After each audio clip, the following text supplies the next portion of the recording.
Oh, you're welcome, Lukey. It's really great to be with everyone today.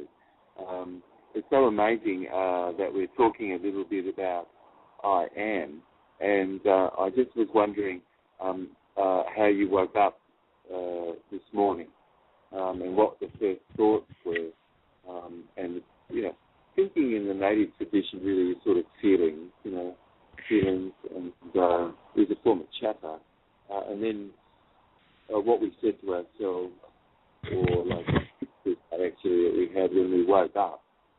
But it's amazing that actually energetically how excited you are as you sit down to do something really is a factor with everything. Do we have the ability to shift the gears of our state? And that sometimes things can be sped up a little bit, and then things other times are slowed down in the way that we actually process. But certainly the most important strategy really of our day really is how you have woken up, really, and then what really was the first thoughts, because they are often the things which are future pacing how you would be in your day. But anyway, as I is aware of am, you really are I aware. What is I awareness? Well, I awareness really is as I is aware of am, and this whole brain functioning is about verbal and non-verbal patterns that allow us to live in the whole of ourselves. You've got didactic, which is sort of heady type of thinking as a way to do things, and you've got experiential, analogical communication as well. We're multi-channeled, and one channel could be certainly auditory connectedness and how you're relating to other people and things. But then your body language and everything is very, very important. And I'd say that this probably is actually really what people are falling in love with more than anything else, actually, because it's actually what you're living in the gap between the things said that really influences people. But applying whole brain functioning, which is about verbal and non-verbal patterns that allow us to live in the whole of ourselves more, and so they're preferred modes of sorting information that cause you to be more whole brain patterned, and we could be talking a bit about that. Perhaps we've got some time in this program. But let's see. Applying these whole brain functioning principles, like moving toward and having things within and being outcome orientated versus focusing on what the problem is or the limitation, these are all whole brain functioning syntax. Also, whole brain functioning syntax is more kinesthetic, auditory, visual in your sequencing of the way you sequence your senses. So if you're waking up and yet you're having a preferential feeling inside, then you could have some sound. But if you were not other than feeling really good inside yourself, you certainly know that the sound and then things you would see would have been affected by the feeling state. So the feeling state is first, and as body, mind, and spirit in this order, the body, and then the auditory self, the mind, and then the spirit, this aspect of ourselves involving enlightenment, involving vision. So you're going from when you're born, of course, from beginning, of course, of having the sensory experience. And this sensory experience causes us to be given a mind, and society kind of been shaping that mind, and which we could talk a bit about. But from a sensory experience, you are really given the mind. It says, body is the mind's experience of itself. You're perceiving everything through the use of your body, and when you've imagined that a stick was a snake, your body responded as if it was actually a snake. And so we're living in a world where we can be jumping and have something very jumping inside, possibly after having been deeply asleep, and if any noises, it's possible that a person who's not sleeping deeply inside themselves in their waking state of life, you'll notice they're unable to sleep deeply and they're relaxed. They had something going on where there's some fear, a small amount of fear, which always causes the heart to be affected a little bit, and then also cause people who have that happen to have a feeling of pending doom, maybe. But I mean, nothing seems to be happening, but certainly it feels pending doom, and then that could cause people to have more paranoia and that sort of thing. With all sorts of things, because they're attaching to their ongoing experience the meaning of things for themselves. From having sensory experience within the mind, and change incurred after we were 3 years old, and a mind did not really function before that to worry much, and this is our original self before the age of 3. Before the age of 3, there was nothing formed of the mind, and so there was really no worry. But certainly your parents, when you were 3, they knew you were an angel. Most everybody that ever looked at you, they knew you were an angel, because there was really no interpretation of things. You see, you were not judging things as adults are slowly taught to have done, which I don't care very much that we can undo this, But our mind did not really function to worry, you see, you really before. So it's really beyond being gone, and what is really indestructible didn't exist, and it was something nameless and timeless more, which this is what playfulness is about. So as you really are in the playful state, which this is the original state, if you're not in the playful state, you go, oops, wait a minute, I feel like I need to lighten up to it, perhaps, could be too heavy, too hard, things sinking, but things that are light and soft really always arise to the top. What's playful really is you in a state of being where this is beyond ordinary time. And this is the definition of play. So as you really are in your playful self, you really are in this beingness now where timelessness is existing. And as we listen into these shows, it's possible for you just to go through the show and all of a sudden go, my God, well, where did this time go? But we can be aware of everything that transpired, but it just seems to have happened quickly. But this is really how love is, as you're loving of yourself. And as you're loving of yourself, it doesn't mean that you would not be irritated. As you're loving, it doesn't mean that you would not sometimes have anger. As you're loving, it doesn't mean that you would not have sometimes sad. As you're loving, it doesn't mean sometimes you would not have grief.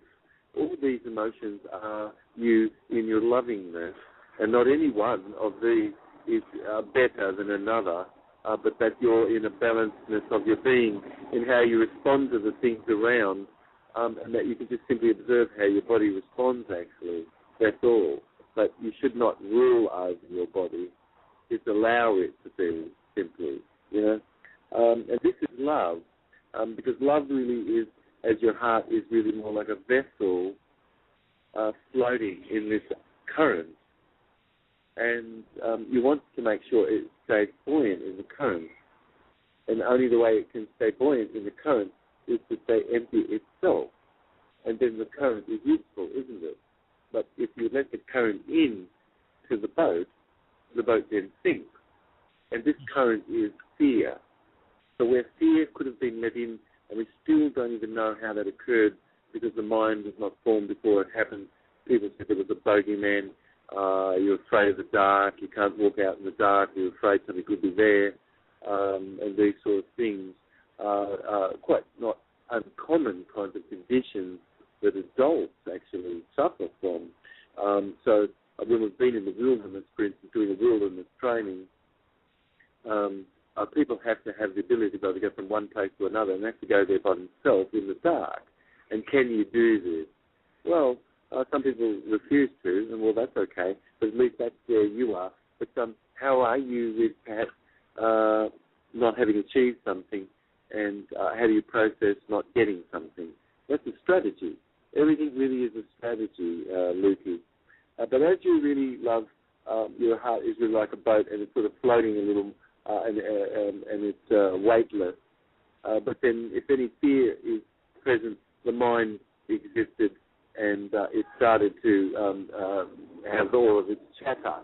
And then that's what disruption to ease, which you're ordinarily feeling dis-ease, actually is. But if you're without attachment, that's so beautiful. You have like a perfect detachment in the things that you do, and you're speaking what you live, and you're living what you're speaking next, and that every single word we're using is of a physiology and incurring a physiology inside you.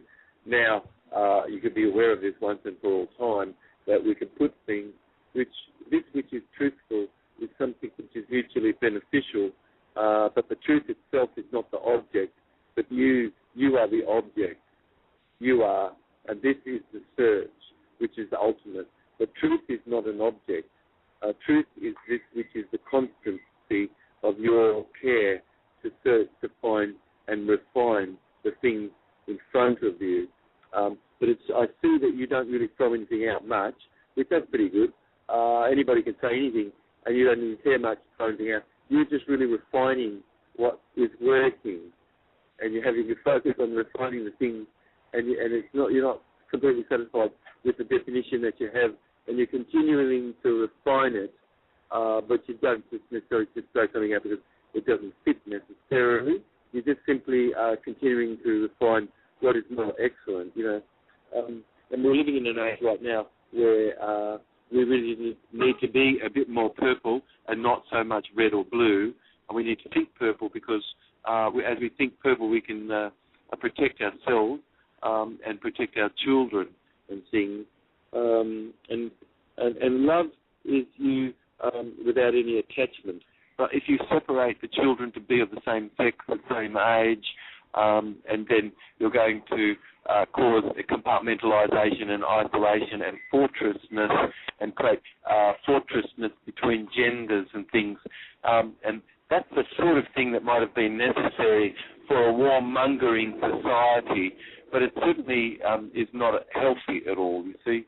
But it's not healthy, certainly, having to have soldiers do things which persons may not go or care to do themselves. We have to really be very, very caring about our people and what we've put them into the challenges, and be really having great deep compassion.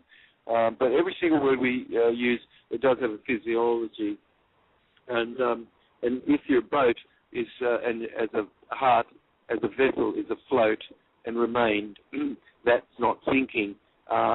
You've kept fear out very nicely, and awakened long before relations and all of your possessions and things like that would be eventually dispersed, and you don't really have to go somewhere to do, like, oh yeah, I'm going to go somewhere and do. It's like, excuse me, you are doing, and this is here now. And this is a living meditation rather than someone going somewhere to have a meditation. But if people are talking about going somewhere to have a meditation, they could be not so necessarily right. But anyway, where people are, that's so beautiful, isn't it? And people are doing what they can where they are. Even people who are doing acupressure and acupuncture and chiropractics and iridology and, everything. But anyway, no necessity really exists of any active manner being any indication of ignorance, that you really are eye-aware. But eye-aware is not really a characteristic fantasy, really, of looking impressive that's tried at all. You're really remaining more unconcerned, more and perceptive of the body's conduct, but without really sort of being subdued of any rule or law. Are you there, Lukey? Yes, mate. Yeah. But anyway, so the most amazing thing, Lukey, really, is you go with less, required sort of special effort and all that sort of thing. You should really drop all that, all false, and realise sort of truth. You let go, and let live, really. It's better to let go and let live, and to have let go and let live. You really are not really extremely attracted at all to what's very complicated and difficult. But most of the people really they have a strategy of complexity, and something has to be complex and then they're interested. But we should really do everything we can to be able to keep things sort of simple. We got a bit of time, Lukey. We got plenty of time. Oh, thank you so much, mate. So amazing. But anyway, if as I sourcing everything being beyond the mind description, so I really is sourcing everything, and this really is being beyond the mind's description, and this really is our true nature, Lukey. But no other, of course, will meet you as you're in your search, and you're listening right now. This is your own absolute sort of non-dual proof of such, And it's really only time is waking, as we've been talking a bit about in the past program, that is really not self at all. Because time is really just equivalent to movement through space. And that could be a component of something, but certainly not equivalent to self. But only in time is waking, and that's not self, but only duality. And then certainly, you and I, what we're doing is creating a map, an internal map of reality, of the territory. But certainly this is not the territory, you know that. So how enriched is your map? Is it possible for you to consider that there's places where your map could be more enriched, or that there's some prejudice and that you could, having this be reframed, you're living more in delight, But it's amazing because eye awareness is really of really no end or beginning, and the true you really doesn't have any beginning or end, you see, as you can examine this. But the world really only has come unexpectedly as I am, arose really as a result of your experience, in the beginning of time of experience from birth and before this. But whose experiences really have disappeared, as we were talking about yesterday, really, really unreality.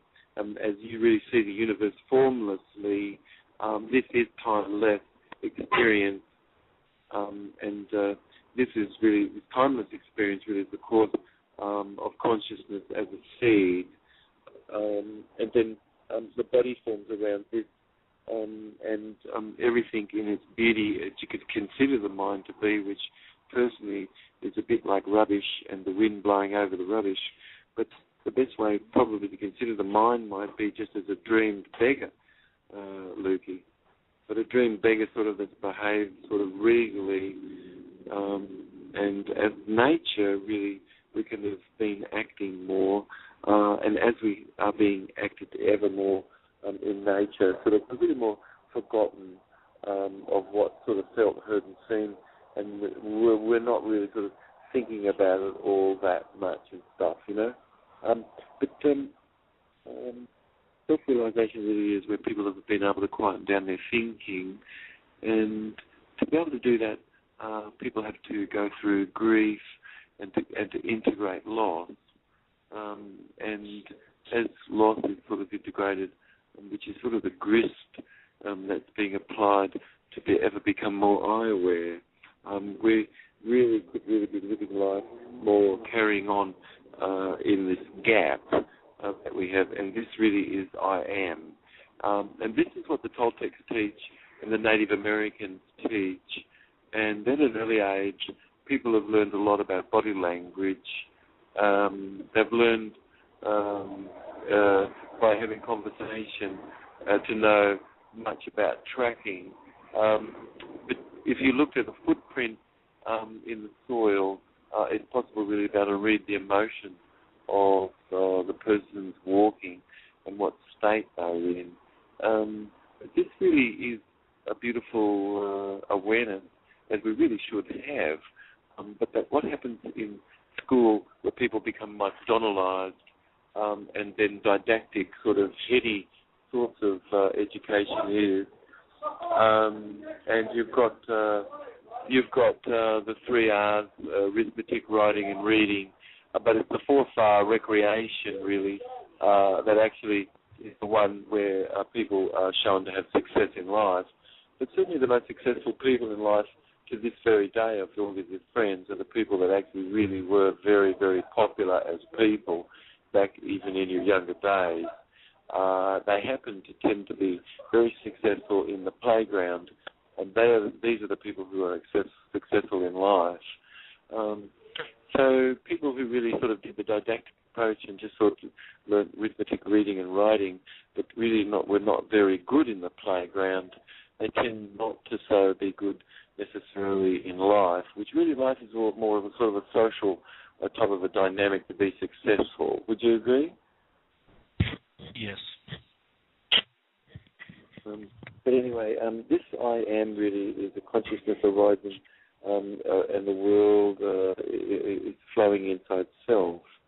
And people really thought that this was ancient, but that's really a primordial illusion, because this is timeless now, and all up-given sort of concepts really are up-given.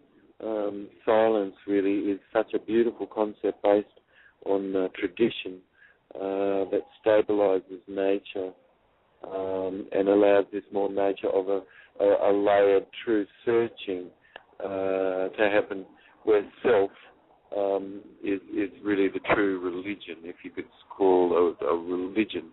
But certainly religion is the submission to authority for the sake of certainty. And then if this is so, is it not such a beautiful thing that this is something that is within you, that where you have not of a necessity of any medium between you and this, could we say God, or the natives say this Wonkan Tonka, others could call this Buddha or Krishna or Yahweh. I mean, but if you examine everything deeply, you can see that all these words really are to do with your beingness in the source of yourself and is equivalent to self. So God as a word is equivalent to self, and I is a word which is equivalent to self and God, and I am also is a word equivalent to God. Yes.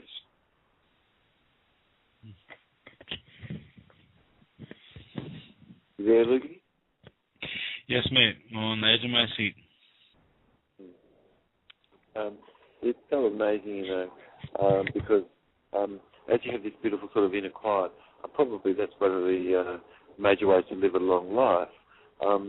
But if you're living on light food, you certainly can have a little bit of a fever and this sort of thing, and your body really reacts and responds to the things that happen. You have a little bit of a cold, a bit of a flu, if your body's responding. But as people get older, they can not really be able to have a flu or a cold. And then if you're being able to have a flu and a cold, that really is a good sign that your immune system really is working quite well.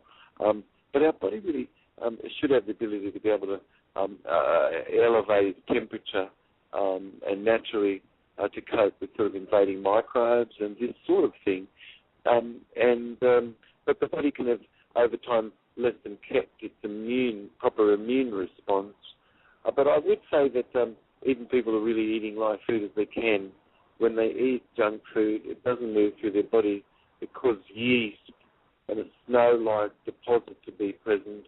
It causes a tiredness, a lack of ability to manage bright light, and confusedness and transient states of amnesia upon waking. And disturbed sleep. So the person doesn't sleep all the way through the night, but is waking up and things. And then the other thing is too that hypocapnia, which is mouth breathing, is often occurring to a lot of these people.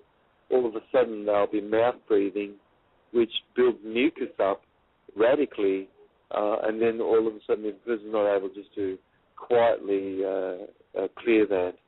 There could be having to be a horrendous sound of the person waking up to cough or to get rid of that mucus or to clear something.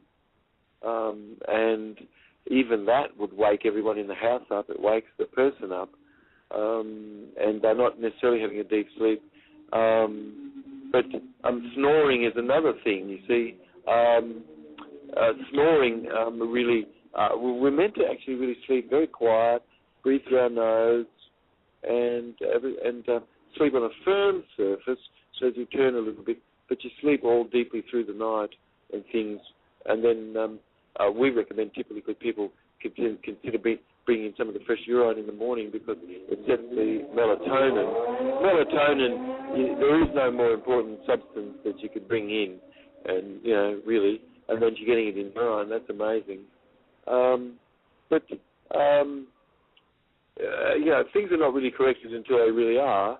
And then if you've got a bit of a bile occlusion, there could be bilirubin being deposited in calloused skin, which if you look at the bottom of your feet, and you can see an enormous amount of yellow in that, or if you're handling things with your hands and you've got a little bit of callus that builds there in that skin, you can see an enormous amount of golden yellow, like bilirubin material in the skin.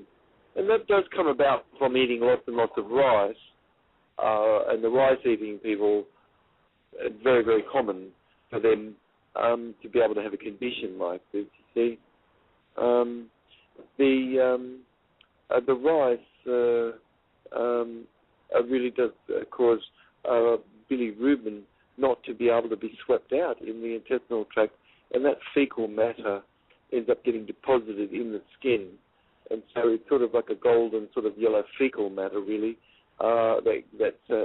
which as it gets older, it starts to go more green.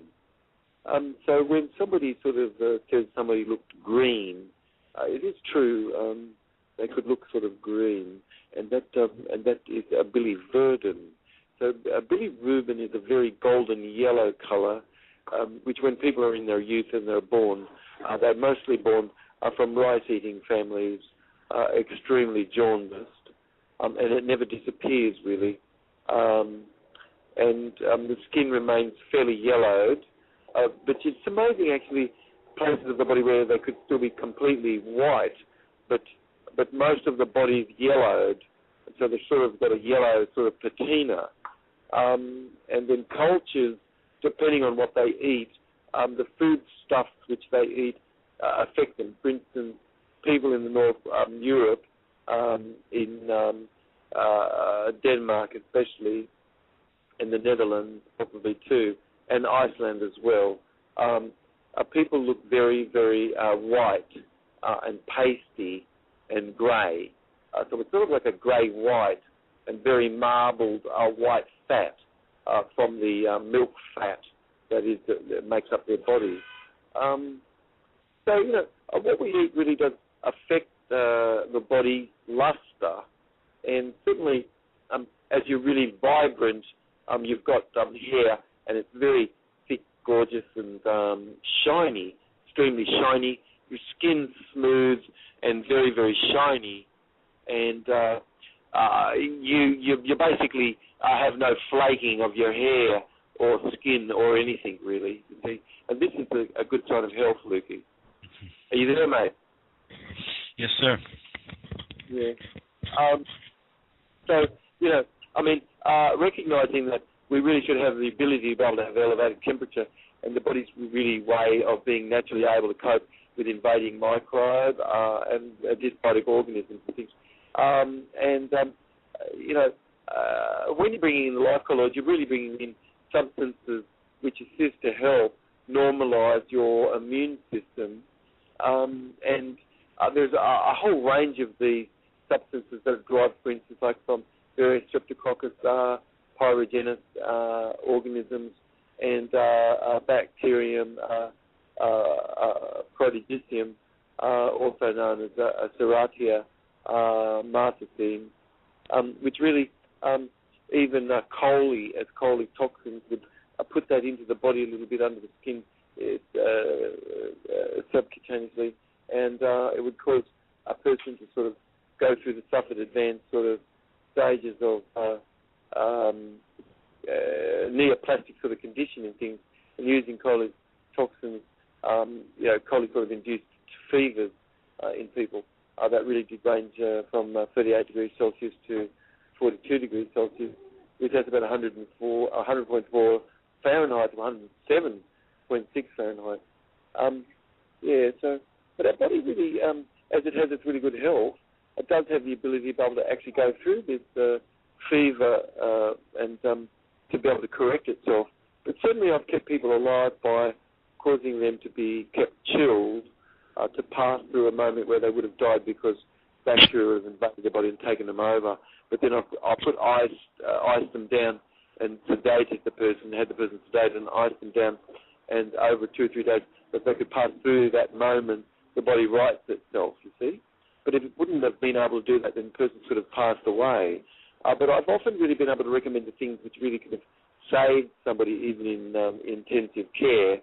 But we've been talking a little bit about people running around in the living foods and raw foods, or they have a percentage, they call it what they do, a percentage or something, eating bananas and foisting bananas on people. And nobody's ever told me that a sick person, really, really sick, it would be good to give them a very high glycolytic rate food and a food and a sugar, which is a type of a sugar which is just going to enter the blood and not be managed by anybody's liver, but have to be dealt with by the pancreas, But so, I really feel like the state of nutrition is like fried sticky fingers in the lobby of the hospital, mate, and everybody's McDonaldized it, and they're just looking for fried sticky fingers, and people will admit to you that the state of affairs in nutrition is really shocking, and then the vast majority of people in raw food and living food never studied a day of botany in their life, and they don't even know what a fruit is, and they ban people who are frugivores. I was banned from a Sedona gathering and things by a couple of people who really had it out for me a bit, but I think it was because I've really been speaking about sexual mutilation of boys, and there were some Jewish women, and they've done what they can to punish me for saying that, in Sedona.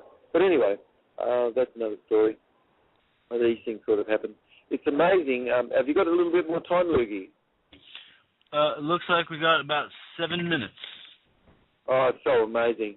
There used to be a beautiful health food store called Prana, in the village there. And I did a lot of work educating people about trans fatty acids and everything, And there was just nothing in New York City before I began, And I did 7 years' worth of work, and it was really popular on a Tuesday night. Annie and I did talks and stuff.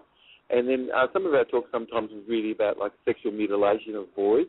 And because I put some signs up, that health food store was run by some women who were Jewish, and they told me that was got nothing to do with health, and they kicked me out of the store, mate. And I was never allowed back in the health food store. Do you know what I mean? It's so amazing, actually. But I can only just do what I can just to speak what it is that's the truth, really. But I'm really caring about children and